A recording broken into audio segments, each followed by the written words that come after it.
आज की इस वीडियो में हम 17 साल की एक ऐसी लड़की की कहानी देखने वाले हैं जिसकी जिंदगी नर्क से बदतर होती है। उसने अपने साथ रोजाना बुरा होते हुए देखा है और उसे महसूस किया है, जिसमें उसके अपने घर वाले भी उसका साथ नहीं देते, लेकिन फिर भी वो हार नहीं मानती। कहानी की शुरुआत में हम फ्लोरिडा शहर के एक कैफे को देखते हैं जहां लीजा नाम की एक मासूम सी दिखने वाली लड़की काम करती है। वो बहुत ही मेहनत और ईमानदारी से अपना काम करती है, जिससे बहुत जल्द उसका प्रमोशन हो चुका था। लीजा अपना काम खत्म करके कैफे से घर के लिए निकलती है, लेकिन उसके चेहरे पर एक अजीब सी उदासी थी, मानो वो कभी घर ही नहीं जाना चाहती। उसे डर था उस नरक सी जिंदगी से।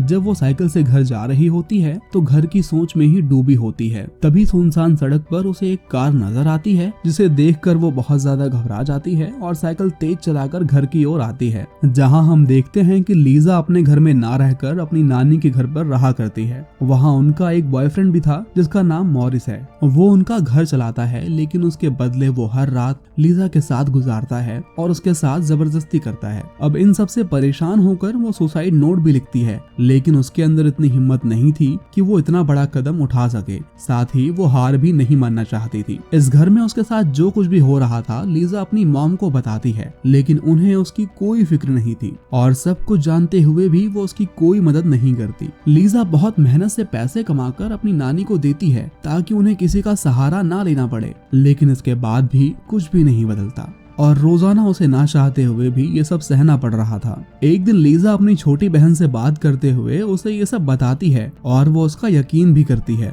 और उसे हिम्मत देते हुए कहती है कि तुम हार मत मानो, एक ना एक दिन ये सब कुछ ठीक हो जाएगा। अब उसकी जिंदगी पहले ही बद से बदतर थी, लेकिन इतना कम नहीं था कि उसकी जिंदगी में बहुत बड़ा तूफान आने वाला था। एक रात हम देखते हैं कि जब लीजा कैफे से घर आ रही थी तो वही ब्लैक कार उसका पीछा करने लगती है। वो भागने की बहुत कोशिश करती है, लेकिन एक आदमी कार से बाहर आता है और गन पॉइंट पर लीजा को कार में बंद करके उसके साथ जबरदस्ती करता है। और जब इससे भी उसका मन नहीं भरता तो वो उसकी आंख पर एक पट्टी बांधकर उसे एक सुनसान अपार्टमेंट में ले आता है, जहां वो उसके साथ कई बार बुरा काम करता है। और वहां कैद करने के बाद तो रोजाना वो उसके साथ ये करता है, लेकिन लीजा के साथ ये पहली बार नहीं हो रहा था। वो घर में होती तब भी उसे यही सब सहना पड़ता। ऐसे ही एक हफ्ता बीत जाता है तो लीजा समझ जाती है कि ये आदमी एक साइको है और अगर उसने यहाँ से भागने की कोशिश भी की तो वो उसे जान से मार देगा। लेकिन लीजा को अपनी जान बचानी थी, इसलिए वो बॉबी से प्यारी प्यारी बातें करती है और उसे रिझाने की कोशिश में लग जाती है। वो उसकी लाइफ के बारे में जानने की कोशिश करती है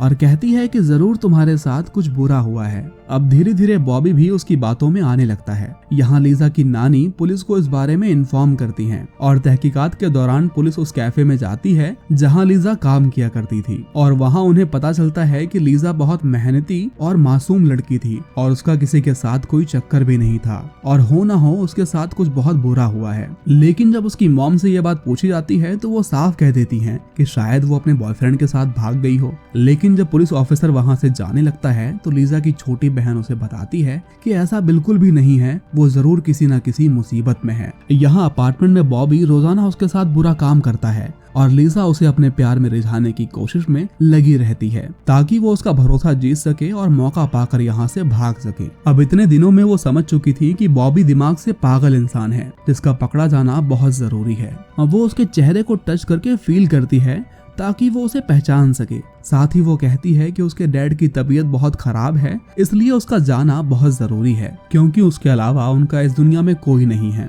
तभी लीजा वॉशरूम जाने के बहाने से वहां अपने फिंगरप्रिंट्स और बाल को सबूत के तौर पर छोड़ देती है। हम देखते हैं कि एक रात जब बॉबी गहरी नींद में होता है तो लीजा छुपकर अपने घर कॉल करने की कोशिश करती है, लेकिन कॉल करने से पहले उसे अपनी मॉम की कही हुई बात याद आती है जब उन्होंने कहा था कि जो है हमें उसमें ही खुश रहना चाहिए, वरना कुछ उससे भी बुरा हो सकता है।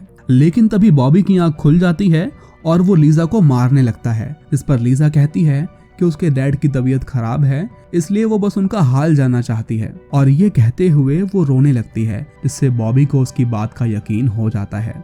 अब लीजा को अपनी बहन की कही हुई बात याद आती है कि हालात चाहे जैसे हों, हमें हार नहीं माननी चाहिए और लड़ना चाहिए। जब बॉबी उसके साथ बुरा काम कर रहा होता है तो लीजा उसकी बहुत तारीफ करती है और कहती है कि तुम भी जवान हो और मैं भी जवान हूँ, अगर तुम चाहो तो मैं तुम्हारी गर्लफ्रेंड बन जाऊंगी और यहाँ से जाने के बाद मैं किसी से कुछ भी नहीं कहूंगी। अब ये सुनकर बॉबी सोच में पड़ जाता है। यहाँ हम शहर की पुलिस को देखते हैं जो एक ऐसे किलर की तलाश में थी जिसने बीते 6 महीने में 16 लड़कियों को अपना शिकार बनाया था। और जब बॉबी ये न्यूज देखता है तो मन बना लेता है कि उसे लीजा को छोड़ देना चाहिए, क्योंकि अब पूरे शहर की पुलिस को उसकी ही तलाश थी। अब इसके बाद वो लीजा के हाथ बांधकर एक सुनसान जगह पर ले आता है, लेकिन यहाँ आने के बाद उसका इरादा बदल जाता है और वो फैसला करता है कि वो उसे मार देगा। ये देखकर लीजा रो रो कर कहती है कि हम एक साथ रह सकते हैं, मैं तुमसे शादी भी कर लूंगी और तुम्हारा बहुत ख्याल रखूंगी। अब ये सुनकर पत्थर दिल बॉबी भी पिघल जाता है और कहता है कि अगर पुलिस पूछे तो कहना मैं ब्लैक हूँ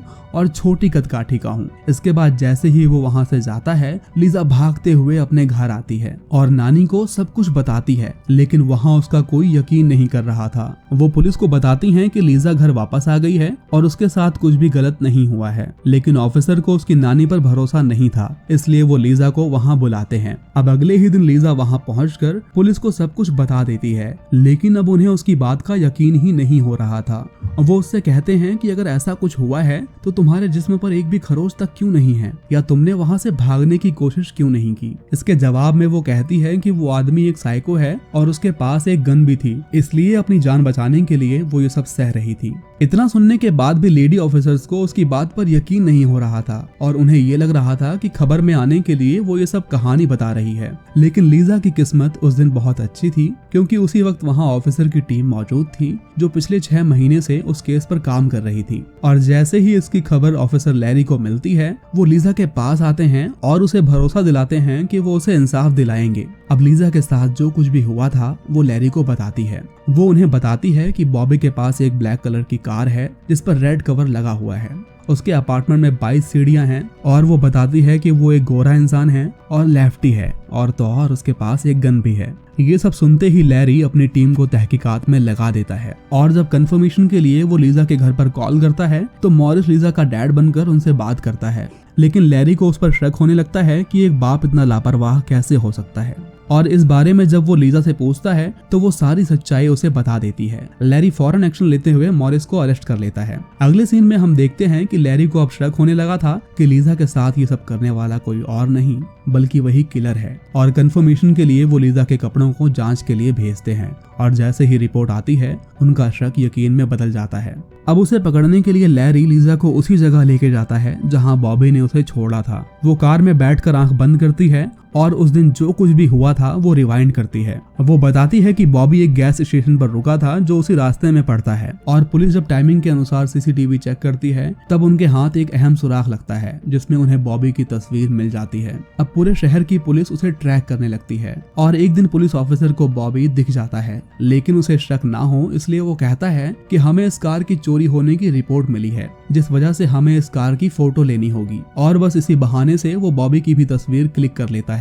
जब लीजा को कार के साथ बॉबी की तस्वीर दिखाई जाती है तब वो उसे पहचान लेती है। पुलिस उसके घर का पता लगाती है और लैरी अपनी टीम के साथ उस अपार्टमेंट में जाता है जहां उन्हें 22 सीढ़ियां मिलती हैं और पुख्ता सबूत के तौर पर वहां लीजा के फिंगरप्रिंट्स और कुछ बाल मिलते हैं। सारे सबूत मिलने पर पुलिस बिना देरी किए बॉबी को गिरफ्तार कर लेती है। यहाँ लैरी लीजा का शुक्रिया अदा करता है और सारा डिपार्टमेंट उसकी बहुत तारीफ करता है, क्योंकि लीजा ने न सिर्फ किलर को पकड़वाया था बल्कि बहुत सी लड़कियों को इंसाफ दिलाया था जिनके साथ बॉबी ने गलत काम किया था। अब इतना सब होने के बाद लीजा अपनी नानी और मॉम को छोड़कर अपनी आंट के पास आती है जो उसे बहुत प्यार करती हैं, और आखिरकार उसकी मॉम को भी ये एहसास होता है कि उन्होंने अपनी बेटी के साथ कितना गलत किया है। मूवी के आखिर में हम देखते हैं कि बॉबी को मौत की सजा सुनाई जाती है।